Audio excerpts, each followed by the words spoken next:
sənsən, könlümdə tək sənsən.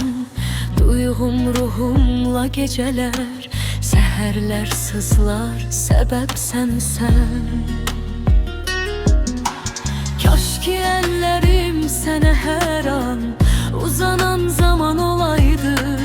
Görüm gözlərin məni gözlər, ürəyin mənimlə dolaydı.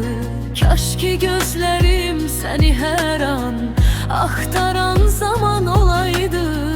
Görüm əllərin məni səslər, adımı pıçıldaydı. Ömrümüzə yağdı yağmurlar, yenə bizi ayrı saldılar. Ürəyimdə sən bir sənsən, gözlərimdə tək sənsən. Güllə torpaq ayrı qaldılar, yenə bizi ayrı saldılar.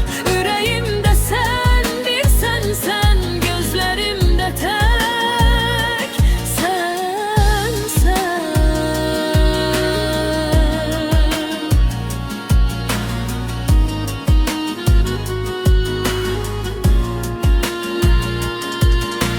Sevgilim, gül dilim, yıxa bilməzlər bizi.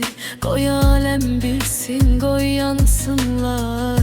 Belə sevgimiz ki, bitməz ki. Kaş ki əllərim sənə hər an uzanan zaman olaydı. Görüm gözlərin məni gözlər, ürəyin mənimlə dolaydı. Kaş ki gözlərim səni hər an axtaran zaman olaydı. Görün əllərin məni səslər, adımı çığıraydı.